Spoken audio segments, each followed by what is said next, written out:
नमस्ते प्यारे विद्यार्थियों, आप सभी का हमारे ऑनलाइन यूट्यूब चैनल पर हार्दिक स्वागत है। प्रिय विद्यार्थियों, आज हम बात करेंगे उपचारात्मक शिक्षण कार्य पुस्तिका के अंतर्गत कक्षा 9 के विज्ञान विषय की, जिसके अंतर्गत आज हम कार्य पत्रक 14 के उत्तर करने वाले हैं। तो सभी विद्यार्थी अपनी विज्ञान की कार्य पुस्तिका को अपने हाथ में ले लें और एक अच्छी सी पेंसिल के साथ कार्य पत्रक 14 खोलें और मेरे साथ इसके उत्तर भरें। ठीक है, तो सभी विद्यार्थियों ने अपनी कार्य पुस्तिका ली होगी। तो शुरू करते हैं हम अपनी आज की क्लास और देखते हैं कार्य पत्रक 14 के प्रश्न और उसके उत्तर। उससे पहले यदि आपने अभी तक हमारे चैनल को सब्सक्राइब नहीं किया तो प्रिय विद्यार्थियों चैनल को सब्सक्राइब जरूर कीजिएगा, ताकि आपको 2024 की जो कार्य पुस्तिका दी है वो सबके कार्य पत्रक के उत्तर सहित वीडियो आपको समय पर मिलते रहे। हमारे YouTube चैनल पर विज्ञान के, गणित और अंग्रेजी तीनों विषयों के आपके सारे कार्य पत्रों के उत्तर हल करवाए जाएंगे, तो हमारे साथ जुड़े रहे। देखिए कार्य पत्रक 14 का पहला सवाल।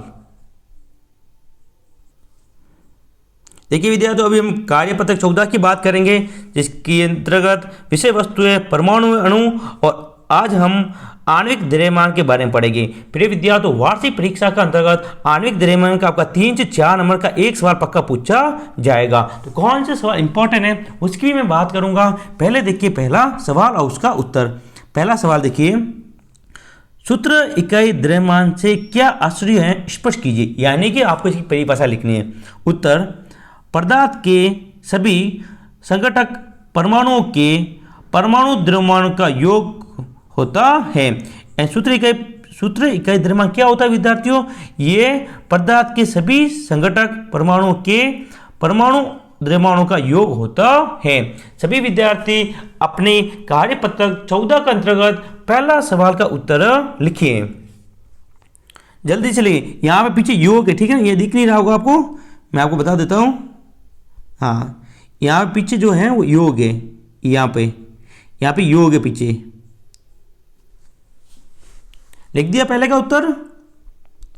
अब हम चलते हैं अगले सवाल की तरफ। दूसरा सेकंड सवाल अपना, आणविक द्रव्यमान को परिभाषित कीजिए, यानी आणविक द्रव्यमान की परिभाषा देनी है। ये सवाल इंपॉर्टेंट है और 2 नंबर में वार्षिक परीक्षा में पूछा जा सकता है।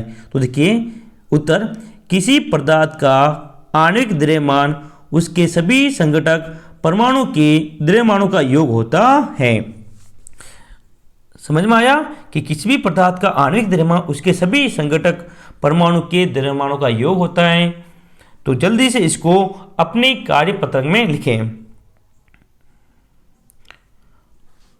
अच्छी तरह से लिखिएगा। अब बात करते हैं अपने तीसरे सवाल की। थर्ड क्वेश्चन देखिए, निम्नलिखित यौगिकों के आणविक द्रव्यमानों का परिकलन कीजिए, यानी कि हमको इनके आणविक द्रव्यमान ज्ञात करने। क्या करना विद्यार्थियों? आणविक द्रव्यमान ज्ञात करने। देखो H2, CO2, O2, CH3O3 और HNO3। तो हम एक एक के बारे में ज्ञात करेंगे। तो देखिए पहला H2 का आणविक द्रव्यमान। देखो हाइड्रोजन का परमाणु द्रव्यमान होता है 1, कितना होता है 1, तो 1 हाइड्रोजन कितने यहाँ पर 2, तो 1 × 2 तो कितने हुए 2 U। यहाँ पीछे U है, ये इसकी इकाई है। क्या विद्यार्थियों? इसकी इकाई है। किसकी? आणविक द्रव्यमान की इकाई है, तो पीछे U आएगा। इसी प्रकार CO2 का आणविक द्रव्यमान, CO2 है कार्बन डाइऑक्साइड का, तो कार्बन का परमाणु द्रव्यमान कितना होता है 12 U, और ऑक्सीजन का परमाणु द्रव्यमान होता है 16 U। ठीक है, तो देखिए C यानी कार्बन के कितना लिखे 12 U प्लस 16 U इंटू 2, 2 क्यों किया? यहाँ पे दे O2 है, O क्या है विद्यार्थियों 2 है, ठीक है, इसलिए इसको 2 से गुणा करेंगे। तो 12 का 12, 16 का गुणा 2 से क्या कितना है 32, 12 और 32 को जोड़ा कितने हुए 44 U, 44 U। ये किसका आणविक द्रव्यमान होगा? CO2 का। किसका? CO2 का। इसी प्रकार ऑक्सीजन का O2 का आणविक द्रव्यमान, तो ऑक्सीजन का कितना होता 16 U × 2, 32 U। कितना हुआ 16 × 2 के कितने U हुए विद्यार्थियों? 32 U हुए। नेक्स्ट आगे अगला सवाल देखते हैं। CH3COH का आणविक द्रव्यमान। देखो C का मतलब होता है कार्बन, क्या होगा कार्बन, कार्बन का परमाणु द्रव्यमान होता है 12, H H कितना है, यानी हाइड्रोजन, हाइड्रोजन का द्रव्यमान होता है 1, कितना है हाइड्रोजन यहाँ पर 3, इसके लिए हमने इसको 3 से गुणा किया, प्लस का प्लस। ऑक्सीजन का कितना होता है विद्यार्थियों 16, तो यह हमने 16 लिखा, और हाइड्रोजन का 1 तो हमने यहाँ पर लिखा है 1। फिर 12 का 12, 1 का गुणा 3 से गया कितना आया 3, और 16 1 को जोड़ा कितना हुआ 17, तो 17 और 3 20, 20 और 12 32, तो कितना हुआ 32 U। HNO3 विद्यार्थी इंपॉर्टेंट है, वेरी वेरी इंपॉर्टेंट। HNO3 का आणविक द्रव्यमान आपसे वार्षिक परीक्षा में पूछा जा सकता है। तो इसका आणविक द्रव्यमान देखिए, तो इसका होगा 1 U, यहाँ पे 14 नहीं, यहाँ पे क्या 1 U है, ये पीछे U आप ध्यान रखिएगा, ऐसा नहीं कि 14 लिखो, 14 नहीं 1 U। हाइड्रोजन का कितना 1, नाइट्रोजन, N का मतलब होगा नाइट्रोजन, नाइट्रोजन का परमाणु द्रव्यमान होता है 14, कितना होगा विद्यार्थियों 14।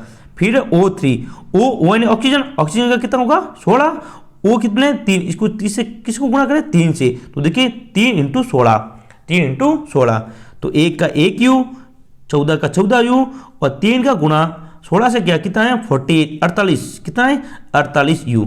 तो 48 को 14 से जोड़ा 62, 62 और 1 63, कितने U आए 63, यानी कि HNO3 का आणविक द्रव्यमान 63 U होगा। सभी विद्यार्थी अच्छी तरह से इसको उतार दें। प्रिय विद्यार्थियों, यदि आपने अभी तक हमारे चैनल को सब्सक्राइब नहीं किया तो जल्दी से चैनल को सब्सक्राइब जरूर कीजिएगा। और YouTube पर मैं बता दूं, बहुत पुराने 2 से 3 साल पुराने भी जो आपको कार्य पुस्तिका करवाई गई है तो वो आप ना देखें, क्योंकि आप 2024 की जो कार्य पुस्तिका है उसी के अकॉर्डिंग ही अपने सारे पेपर हल करें, यानी कार्य पत्रक हल करें। नेक्स्ट अगला सवाल है 4 नंबर, जो कि वेरी वेरी इंपॉर्टेंट है, इंपॉर्टेंट कर लो इसको, ये वार्षिक परीक्षा में 4 नंबर में पूछा जाएगा। CaCl2 के सूत्र इकाई द्रव्यमान का परिकलन कीजिए। देखो Ca का मतलब होता है कैल्शियम, कैल्शियम का परमाणु द्रव्यमान होता है 40 U, कितना होता है विद्यार्थियों 40 U। और क्लोरीन यानी Cl का परमाणु द्रव्यमान होता है 35.5 U। अतः CaCl2 का इकाई सूत्र द्रव्यमान, देखो यहाँ पे कैल्शियम 1 है तो इसलिए 1 × 40, प्लस का प्लस। अब क्लोरीन यहाँ पे कितने 2, देखो Cl2 तो 2, क्लोरीन का कितना होता है 35.5, तो इंटू 35.5, तो 1 का गुणा 40 से क्या कितना है 40, और 35 का गुणा 2 से क्या कितना है 71। जब 35 और 71 से जोड़ा कितना हुआ 111, तो CaCl2 का सूत्र इकाई द्रव्यमान कितना होगा 111 U, 111 U। ओके, ये अपनी उत्तर होगी, यानी कि आंसर। उम्मीद होगी कि आपको पूरा सवाल अच्छी तरह से समझ में आया होगा। उतार दे जल्दी से, यदि आपने नहीं उतारा तो इसको जल्दी से उतारें। ये 4 सवाल थे अपने कार्यपत्रक 14 के अंतर्गत जिसकी मैंने बात की। इसी के साथ अपना आज का कार्यपत्रक 14 खत्म होता है। जल्दी आपको जितने भी आपके कार्यपत्रक बाकी हैं उन सबकी वीडियो मिलते रहेंगे आराम से। ओके, मिलेंगे अगले वीडियो में, तब तक के लिए जय हिंद जय भारत।